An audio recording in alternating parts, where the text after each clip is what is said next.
হাজব্যান্ডের হাতের স্পেশাল কাচ্চি বিরিয়ানি, একদম দমে দেওয়া গরম গরম ধোয়া ওটা কাচ্চি বিরিয়ানি। এই বিরিয়ানিটা দেখেই মনে হচ্ছে খুবই সুস্বাদু হবে। জাপানে আসার পর বেশ কয়েকবার ওর হাতের স্পেশাল কাচ্চি বিরিয়ানি খাওয়ার সুযোগ হয়েছে।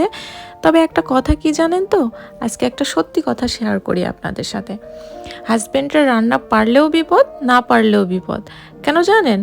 যদি কখনো আপনি কোনো কিছুতে ভুল ত্রুটি করে ফেলেন না, একদম সাথে সাথে বলে ফেলবে যে এটা হয়েছে, ওটা হয়নি। আবার রান্না না জানলে যেটা হয়, দেখা যায় যে কখনো অসুস্থ হলে তখন আর বাড়িসুদ্ধ মানুষের খাওয়াই মুখে ওঠে না। তো যাই হোক, দিন শেষে আমরা মেয়েদের কাছে এই রান্নাঘরটাই সব থেকে আপন জায়গা। রান্না বান্না করে বাড়ির সদ্য সবাইকে খাওয়াবো, এটাই আমাদের কাছে সব থেকে ভালো লাগার জায়গা আর ভালো লাগার বিষয়ও। তো আজকে হচ্ছে ওই রান্না করেছে, ওর হাতে স্পেশাল কাচ্চি বিরিয়ানি। অনেকদিন পর রান্না করলো, ভালো লেগেছে খেতে। কাচ্চি বিরিয়ানিতে আলু, কাঁচামরিচ, পেঁয়াজ না হলে তো চলেই না। আমার কাছে পার্সোনালি আলুটা খুব ভালো লাগে খাইতে। আর এই তো আমি এক টুকরো আলু ভেঙে নিলাম আর সাথে একটু মাংস নিয়ে এক লোকমা মুখে দিলাম। উফ, লিটারেলি এখন তো আমি এডিটিং করতেছি, এই সময় না আমার জিভে জল এসে গেছে। সো তারপর এই তো আর কি খাওয়া শেষ করলাম। আর তারপর বিকেলে বেরিয়েছিলাম একটু।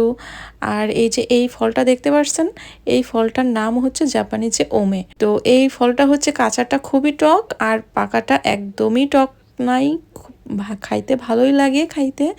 আর এই জিনিসটা দিয়ে না আচারটা খুব ভালো হয়, আচার দিলে একদম বড়ই আচারের মতোই হয়। আর এই তো এখন বর্তমানে জাপানে খুবই গরম পড়ছে, আর গরমের সময় এই হাইড্রেঞ্জা ফুলগুলো চোখে পড়ে। চারিপাশে এই বড় বড় ফুলগুলো ফুটে থাকে, দেখতে ভীষণ ভালো লাগে। আর এই তো অনেক রকমের ফুলগুলো হয়, এই ফুলগুলো দেখতে যে কি সুন্দর লাগে। সেদিন বিকেলে একটু বাইরে বেরিয়েছিলাম আর এই জিনিসটা দেখে আমার কাছে খুবই ভালো লাগে। বড় বড় হয়ে থাকে, পার্পেল কালার, নীল কালার, সাদা, এই কালারগুলো দেখতে কি যে ভালো লাগে, খালি চোখে দেখলে বুঝতে পারবেন কতটা সুন্দর। তো এই তো একটু ছবি টবি উঠিয়ে নিলাম, বিকেলের পরন্ত বিকেল ছিল। তো এই সময়টা খুবই মৃদু হাওয়ায় আরও অনেক ভালো লাগতেছিল এই জায়গাটা।